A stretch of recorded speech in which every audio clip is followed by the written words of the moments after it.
నమస్తే MCTV news కి స్వాగతం. ముందుగా బులెటిన్ లో హెడ్లైన్స్. మదనపల్లి మున్సిపాలిటీ పరిధిలో 3 కోట్ల రూపాయలతో రోడ్లు, డ్రైన్లు నిర్మించడం జరిగిందన్న ఎమ్మెల్యే షాజహాన్ బాషా. మదనపల్లి పట్టణంలోని పలు వార్డుల్లో అభివృద్ధి పనులకు భూమి పూజ చేసిన ఎమ్మెల్యే. మదనపల్లి పట్టణంలో గంజాయి విక్రయిస్తున్న 3గురిని కురుబలకోట రైల్వే బ్రిడ్జ్ వద్ద అరెస్టు చేయడం జరిగింది. రూరల్ సీఐ రవినాయక్ వెల్లడి. మరో 2 కోసం ప్రత్యేక బృందాన్ని ఏర్పాటు చేయడం జరిగిందన్న సీఐ. మదనపల్లి మున్సిపాలిటీ పరిధిలో 3 కోట్ల రూపాయలతో రోడ్లు, డ్రైన్లు నిర్మించడం జరిగిందని ఎమ్మెల్యే షాజహాన్ బాషా తెలిపారు. నేడు మదనపల్లి పట్టణంలోని పలు ప్రాంతాల్లో అభివృద్ధి పనులకు ఎమ్మెల్యే భూమి పూజ చేశారు. ఈ కార్యక్రమంలో మున్సిపల్ కమిషనర్ ప్రమీల, టీడీపీ నాయకులు పాల్గొన్నారు. ఈ సందర్భంగా ఎమ్మెల్యే మాట్లాడుతూ గత వైసీపీ ప్రభుత్వంలో ఎక్కడా అభివృద్ధి పనులు జరగలేదన్నారు. ఎన్నికల సమయంలో ప్రజలకు ఇచ్చిన హామీ మేరకు మున్సిపాలిటీ పరిధిలో రోడ్లు, డ్రైన్లు నిర్మించడం జరుగుతోందని అన్నారు.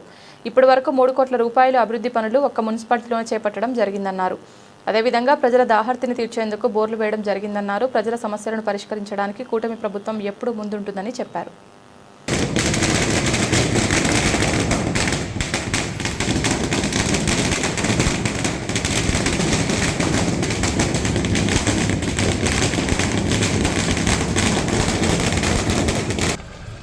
నాయకత్వం జై బాబు,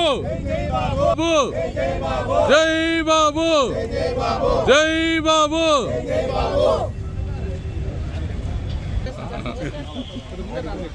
నాయకత్వం లోకేష్ బాబు గారి నాయకత్వం, పవన్ కళ్యాణ్ గారి నాయకత్వం, చంద్రబాబు గారి నాయకత్వం. జై బాబు. ఈయన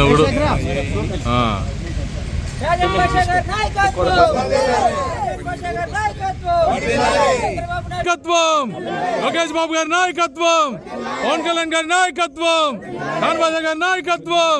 జై బాబు, జై బాబు.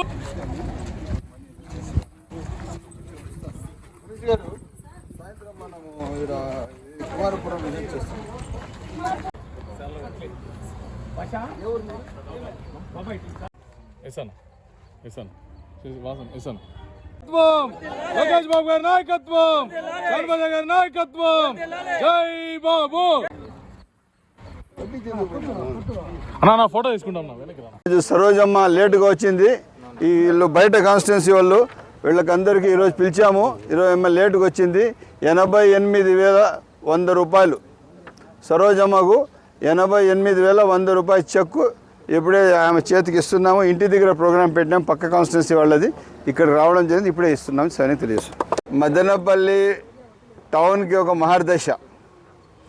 దాదాపు 2.5 కోటి రూపాయల మదనపల్లి మున్సిపాలిటీలో గత 10 సంవత్సరాల్లో జరగని అభివృద్ధి ఒకే ఒక్క రోజు 2.5 కోటి రూపాయల భూమి పూజలు చేయడం జరిగింది.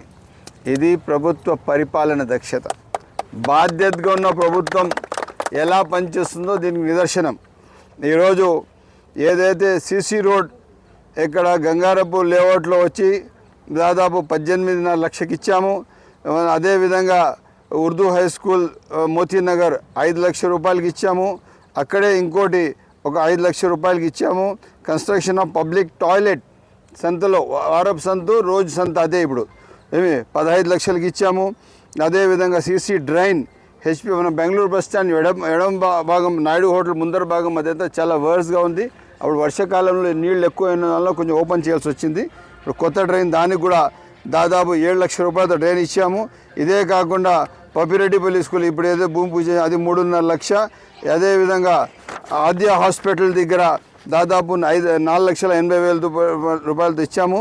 Construction of drain in the 9th ward దాదాపు 6,22,000తో ఇచ్చాము.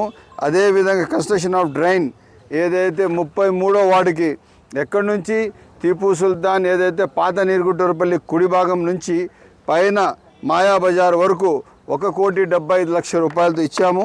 ఇదే కాకుండా అనపగుట్టలో 10 లక్షలతో ఇచ్చి ఇంకా ప్రజల విన్నపం మేరకు 5 లక్షల రూపాయలు ఒక రోడ్డు, 5 లక్షల రూపాయలు ఒక డ్రైన్ సపరేట్గా ఇవ్వడం జరిగింది. చాలా స్పష్టంగా ఉన్నాం. అభివృద్ధి బాధ్యతగా పనిచేస్తున్నాం. నిత్యం ప్రజల్లో ఉన్నాం. మాట్లాడేవాడు ఏదోదో గాలికి మాట్లాడతాడు, అది వాళ్ళు గాల్లోనే ఉంటారు. అభివృద్ధి మాత్రం జరిగిపోతుంది. అందుకోసం ఎక్కడ ఏమాత్రం తగ్గేది లేదు. ఖచ్చితంగా మదనపల్లి అభివృద్ధి ధ్యేయంగా పనిచేస్తాము. త్వరలో 2-3 రోజుల్లో మదనపల్లికి స్టేడియం కూడా 5 కోట్ల రూపాయలు కలెక్టర్ గారు, మదనపల్లి జిల్లా కలెక్టర్ గారు మదనపల్లి జిల్లా కలెక్టర్ గారు 5 కోట్ల రూపాయలు మదనపల్లి స్టేడియంకి రాష్ట్ర ప్రభుత్వం ఇవ్వబోతున్నది సవినయంగా శుభవార్త తెలియజేస్తుంది. మదనపల్లి పట్టణ పరిధిలో గంజాయి విక్రయిస్తున్న ముగ్గురిని కురుబలకోట రైల్వే బ్రిడ్జ్ వద్ద అరెస్టు చేయడం జరిగిందని రూరల్ సీఐ రవినాయక్ తెలిపారు. నేడు మదనపల్లి పట్టణంలోని రూరల్ పోలీస్ స్టేషన్ నందు ఆయన విలేకరుల సమావేశాన్ని నిర్వహించారు. ఈ సమావేశంలో ఎస్ఐ మధురామచంద్రుడు ఉన్నారు. ఈ సందర్భంగా సీఐ మాట్లాడుతూ అరెస్ట్ చేసిన వారి వద్ద నుండి 2 కేజీల గంజాయిని స్వాధీనం చేసుకున్నామని చెప్పారు. వివరాల్లోకి వెళ్తే తమకు రాబడిన సమాచారం మేరకు కురుబలకోట మండలం రైల్వే ఓవర్ బ్రిడ్జ్ కింద బుధవారం సాయంత్రం 3 వ్యక్తులు ప్లాస్టిక్ సంచులతో ఉండగా దాడి చేయడం జరిగిందన్నారు. పోలీసులను చూసి వారు పారిపోయేందుకు ప్రయత్నించగా వారిని అదుపులోకి తీసుకున్నామని అన్నారు. వీఆర్ఓలు ఖాదర్ బాషా, రాజన్నల సమక్షంలో వారి చేతిలోని ప్లాస్టిక్ సంచిని తనిఖీ చేయగా గంజాయిని గుర్తించడం జరిగిందన్నారు. గంజాయిని స్వాధీనం చేసుకుని అరెస్ట్ చేయడం జరిగిందన్నారు. ఏటు విశాఖపట్నం అరకు ప్రాంతానికి చెందిన A1 వద్ద నుంచి గంజాయి తీసుకుని మదనపల్లిలో అమ్ముతున్నట్లుగా విచారణలో తేలిందన్నారు. A3 తాలే తరుణ్, A4 టేకుమంద నాగరాజు, A5 షేక్ సయ్యద్ వాలీలను రిమాండ్కు తరలించడం జరుగుతుందన్నారు. పరారీలో ఉన్న A1, A2లను త్వరలో ఒక బృందాన్ని ఏర్పాటు చేసి పట్టుకోవడం జరుగుతుందన్నారు. ముదివేడు పోలీస్ స్టేషన్ పరిధిలో ముదివేడు ఎస్ఐ గారికి రాబడిన రహస్య సమాచారం మేరకు నిన్నటి దినం అంటే 12 జనవరి 2024 నాడు సాయంత్రం 3 గంటల సమయంలో ముదివేడు ఎస్ఐ గారికి రహస్యమైన సమాచారం అందడంతో గంజాయి గురించి వారి బృందాన్ని తీసుకొని 3 బృందాలు ఏర్పడి ముదివేడు దగ్గర మన అంగళంలో ఉన్నటువంటి నాగబండ అనే ప్రాంతంలో వెళ్ళి వెహికల్తో పాటు వెళ్తుండగా అక్కడ 3 వ్యక్తులు అనుమానాస్పదంగా మా పోలీసు జీపుని చూసి అక్కడి నుంచి పారిపోవడానికి ట్రై చేశారు. వాళ్ళు ఎందుకు పోలీసు నుంచి పారిపోతున్నారని చెప్పి మేము మా ఎస్ఐ గారు వాళ్ళని వెంబడించి పట్టుకోవడంతో వాళ్ళ వద్ద నుండి 2 కిలోల గంజాయిని స్వాధీనం చేసుకోవడం జరిగింది. ఇది ప్రధానంగా ఈ గంజాయి వ్యాపారం అనేది మనకు అరకు ఒక A1 ముద్దాయి ఉన్నారు. ఆ A1 ముద్దాయి నుండి మనకు మదనపల్లిలోని గొల్లపల్లికి అక్కడ నుంచి సరుకు వస్తుంది. అక్కడ నుండి లోకల్ డిస్ట్రిబ్యూటర్స్, పెడ్లర్స్కి వాళ్ళు అమ్ముతారు. వాళ్ళు లోకల్గా ఉన్నటువంటి స్టూడెంట్స్కి, తర్వాత యువతకి వాళ్ళకి అమ్మి వాళ్ళని చాలామందిని గంజాయి బానిసలుగా చేస్తున్నారు.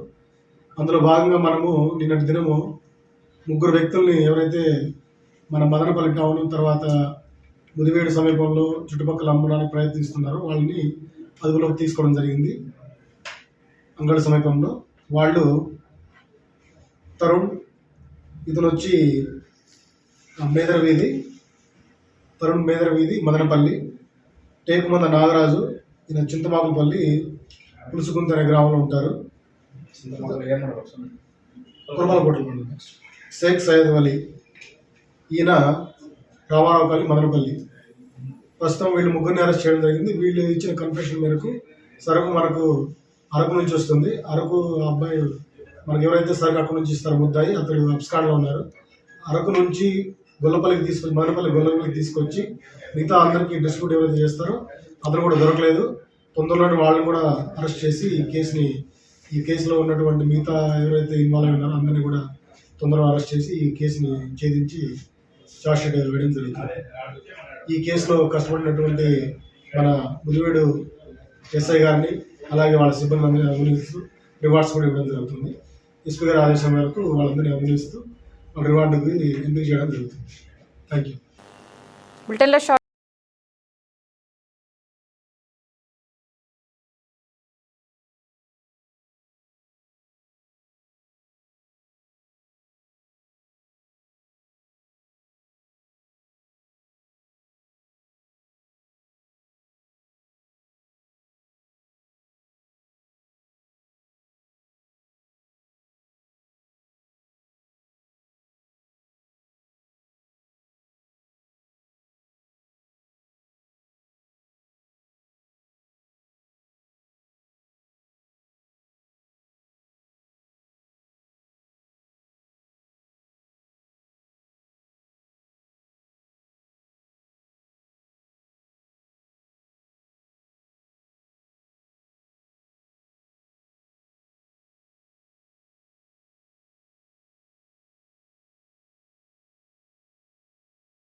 Welcome back. మదనపల్లి పట్టణం అయ్యప్ప నగర్లో వెలిసిన అయ్యప్ప స్వామి ఆలయంలో ఈ నెల 14వ తేదీన మకరజ్యోతి దర్శనం అత్యంత వైభవంగా నిర్వహించనున్నట్లు ఆలయ ఉత్సవ కమిటీ సభ్యులు తెలిపారు. నేడు ఆలయంలో విలేకరుల సమావేశాన్ని నిర్వహించారు. ఈ సందర్భంగా వారు మాట్లాడుతూ మకరజ్యోతి నాడు ఉదయం గణపతి హోమం, అష్టాభిషేకం, స్వామికి ప్రత్యేక పూజలు నిర్వహించడం జరుగుతుందన్నారు. స్వామి తిరు ఆభరణాల పెట్టెలలో పట్టణ పురవీధుల్లో చెక్క భజనలు, కోలాటాలతో వైభవంగా ఊరేగింపు జరుగుతుందన్నారు. అనంతరం అయ్యప్ప మాలదారులకు ఇరుముడులు చెల్లింపు కార్యక్రమం జరుగుతుందన్నారు. భక్తులకు తెచ్చిన నెయ్యితో అష్టాభిషేకం జరుగుతుందన్నారు. సాయంత్రం 6:30 మకరజ్యోతి దర్శనం అత్యంత వైభవంగా జరుగుతుందన్నారు. అనంతరం స్వామికి బంగారు ఆభరణాలతో అలంకరించి భక్తులకు దర్శనం కల్పించడం జరుగుతుందన్నారు. స్వామి శరణం, స్వామి శరణం. రేపు 14/1/2026 బుధవారం రోజు మదనపల్లి శ్రీ ధర్మశాస్త్ర అయ్యప్ప స్వామి దేవస్థానం నందు మకర సంక్రాంతి ఉత్సవం అంగరంగ వైభవంగా నిర్వహించబడుతుంది. ఈ కార్యక్రమంలో ఉదయం గణపతి హోమం, స్వామివారి నగలు ఊరేగింపు మరియు సాయంకాలం మకరజ్యోతి దర్శనం, స్వామివారికి విశేష అలంకారం జరుగుతుంది. ఈ కార్యక్రమంలో మదనపల్లి పుర ప్రజలందరూ పాల్గొని స్వామివారి కృపా కటాక్షాలు పాత్రలు కావాల్సిన కోరుచున్నాం. అలాగే గత సంవత్సరం నవంబర్ 16వ తేదీ నుండి ఈ నెల 14వ తేదీ వరకు మన అయ్యప్ప స్వామి దేవస్థానంలో నిరంతరంగా 2 నెలల పాటు అన్నదాన కార్యక్రమం నిర్వహించినాం. ఈ కార్యక్రమానికి సహకరించిన ప్రతి హిందూ బంధువుకి అందరికీ ఆలయ ఉత్సవ కమిటీ తరఫున ప్రత్యేక ధన్యవాదాలు తెలుపుతున్నాం. స్వామి శరణం, స్వామియే శరణమయ్యప్ప. ఈ సంవత్సరం ఉత్సవాల్లో భాగంగా శ్రీ ధర్మశాస్త్ర అయ్యప్ప స్వామి మదనపల్లి దేవస్థానం వాళ్ళు చివరి దశకు చేరుకున్నాము. ఇది వరకు జరిగిండే పడి పూజ కానివ్వండి, గ్రామోత్సవం కానివ్వండి, ప్రతి ఒక్క మదనపల్లి పుర ప్రజలు ప్రతి ఒక్కరూ సహాయ సహకారాలతో దిగ్విజయంగా చేశాము. అదేవిధంగా రేపు కూడా 14వ తారీఖు మకరజ్యోతి రోజు ఉదయం 5:30కు గణపతి హోమంతో మొదలయ్యి అభిషేకము, తర్వాత కోలాటాలు, చెక్క భజనలతో అంగరంగ వైభవంగా ఆలయ ప్రాంగణంలో అంతా జరుగుతుంది. అదేవిధంగా మార్నింగ్ 9 గంటలకు తిరువాభరణాలు పురవీధుల్లో, మదనపల్లి పురవీధుల్లో అంతా తిరుగుతాయి. సాయంకాలం జ్యోతి దర్శనం ఉంటుంది. ఈ కార్యక్రమానికి కూడా మదనపల్లి పుర ప్రజలు ప్రతి ఒక్కరూ హాజరయ్యి ఈ కార్యక్రమం కూడా విజయవంతం చేయవలసిందిగా మరీ ఉత్సవ కమిటీ తరఫున మదనపల్లి పుర ప్రజలకు కోరుతున్నాం. స్వామియే శరణమయ్యప్ప. మండల మకర విళక్కు ఉత్సవాల్లో భాగంగా నవంబర్ 16 తేదీ నుండి అన్నదాన మహాయజ్ఞం మొదలుపెట్టి మకర సంక్రమణం జరిగేంత వరకు మన ఆలయంలో అయ్యప్ప స్వామి మాలాధారులకు అలాగే ప్రతి ఒక్కరికి అన్నప్రసాద వితరణ చేయడం జరిగింది. ఈ కార్యక్రమంలో ఎంతోమంది దాతృత్వం కలిగిన మహానుభావులు సహాయ సహకారాలు అందించి ప్రతి భక్తుడికి అన్నప్రసాద వితరణ చేయడం జరిగింది. అలాగే మకర సంక్రమణం రోజు 14వ తేదీ ఉదయం నుండి సాయంత్రం వరకు నిరంతరంగా బందార్ల వేణు స్వామివారి ఆధ్వర్యంలో అన్నదాన ప్రసాద వితరణ జరుగుతుంది. అన్నం పరబ్రహ్మ స్వరూపం అంటారు. ఈ అయ్యప్ప ఆలయంలో వచ్చే ప్రతి భక్తుడికి అన్నప్రసాద వితరణ చేయడం ఒక గొప్ప ఆనందదాయకంగా అనిపిస్తుంది. ఇంకోటి ఏంటంటే అన్నం బ్రహ్మ, రుచి విష్ణు, భోక్తో దేవో మహేశ్వర అంటే అన్నం పరబ్రహ్మ స్వరూపం అయితే దాంట్లో రుచి విష్ణువు. అలాగే అక్కడికి తట్ట తీసుకొని వచ్చేవాడు మహేశ్వరుడితో సమానం. వడ్డిచ్చేవాళ్ళు ఒక కర్తలుగా ఉండి ఆ మహేశ్వరుడికి అన్నం పెడుతున్న దాతృత్వంలో వడ్డించారు. ఆ సేవను చేసినటువంటి ప్రతి ఒక్క అయ్యప్ప భక్తుడికి నమస్సుమాంజలి తెలియజేస్తూ స్వామియే శరణమయ్యప్ప. ఈ మకర సంక్రమణం కూడా గొప్పగా ఈ పూజలు, అన్నదానం జరుగుతుంది.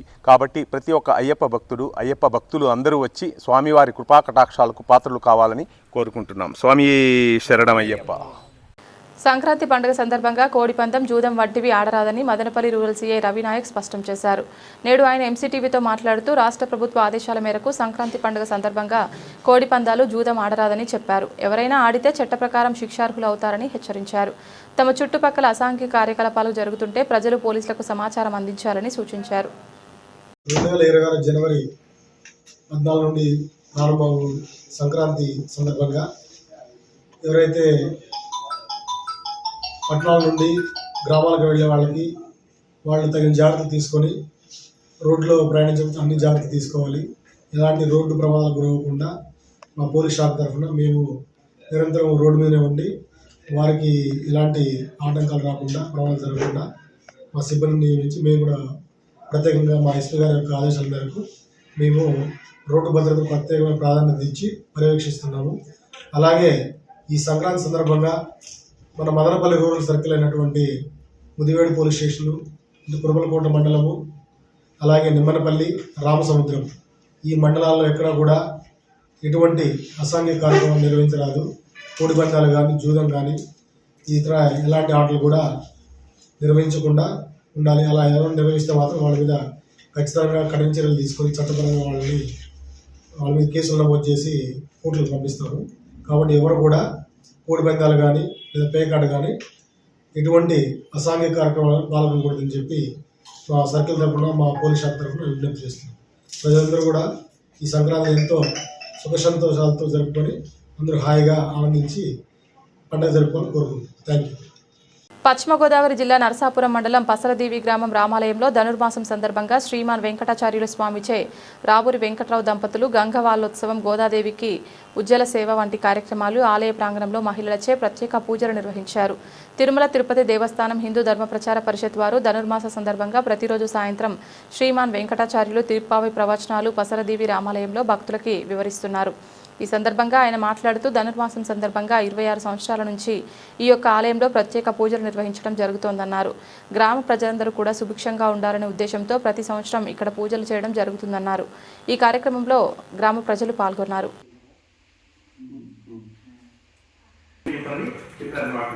అంతేకాదు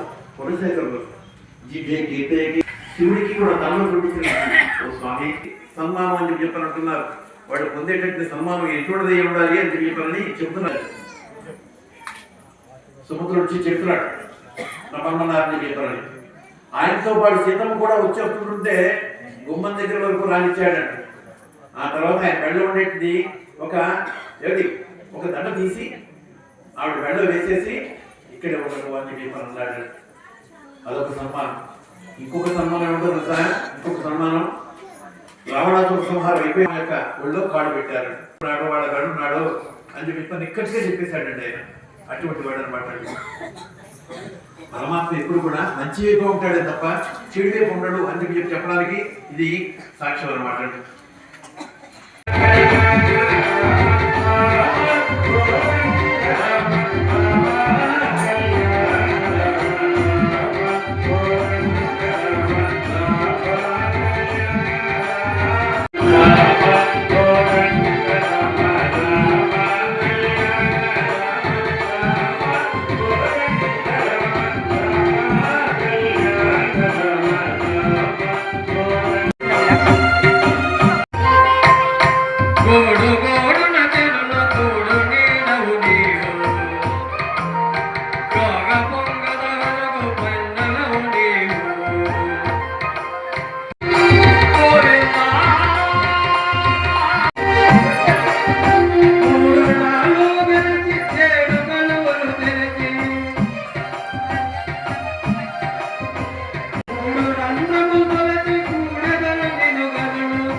నరసాపురం మండలం ఈ గ్రామంలో ఉంటుంది. ఇది పూర్తి వైష్ణవ గ్రామం. అంటే విష్ణువుని ఆరాధించేటి గ్రామంగా మంచి పేరు ప్రతిష్ట పొందినట్లది. ఈ చుట్టుపక్కలంతా కూడా ఎక్కడైనా సరే వీళ్ళు నామం పెట్టుకుని వెళ్ళినట్లయితే మీది పసలదేవేనా అని అడుగుతూ ఉంటారండి.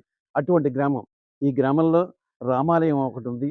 ఆ రామాలయం చాలా పవిత్రమైనటువంటిది. అనేక మంది అక్కడికి వచ్చి కోరుకున్నవన్నీ కూడా నెరవేరుతున్నాయని చెప్పేటువంటి ఆలయం.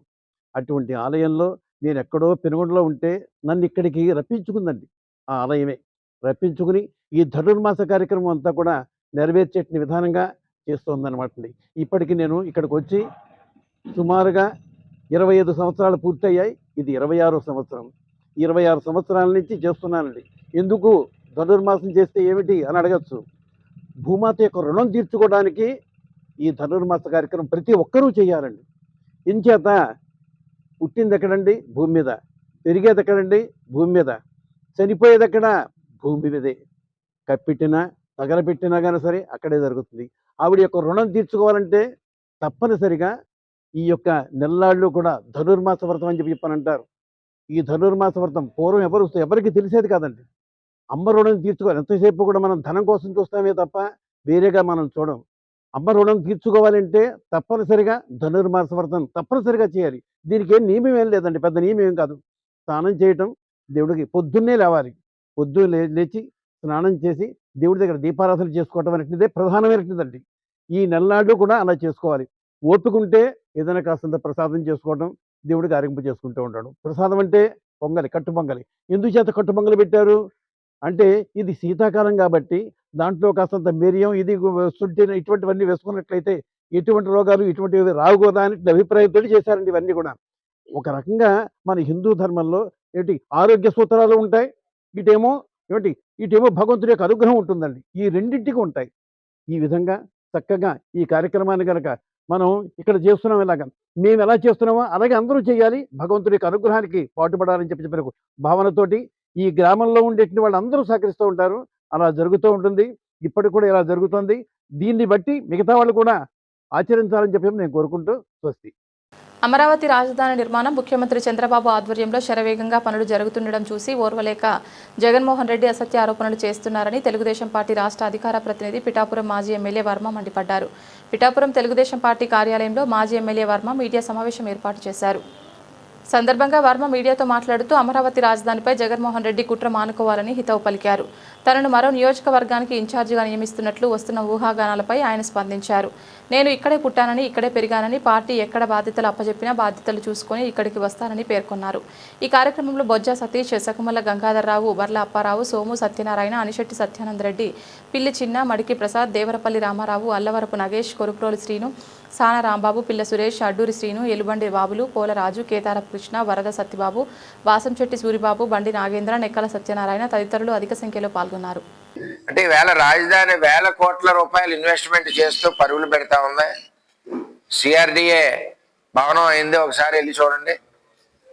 అలాగే ఎమ్మెల్యే క్వార్టర్స్ అయినాయి, ఐఏఎస్ క్వార్టర్స్ అవుతున్నాయి, హైకోర్టు బిల్డింగ్ అవుతుంది. ఇన్ని రకాలుగా చేస్తూ ఉంటే 175 నియోజకవర్గాలకు సంబంధించిన ప్రజలకి కావలసిన రాజధానికి మీరు అడ్డేస్తుంటే ఎంతవరకు న్యాయం అని చెప్పి అడుగుతా ఉన్నాం. కనీసం అధికారంలో ఉన్నప్పుడు 3 రాజధానులు అని చెప్పి జగన్మోహన్ రెడ్డి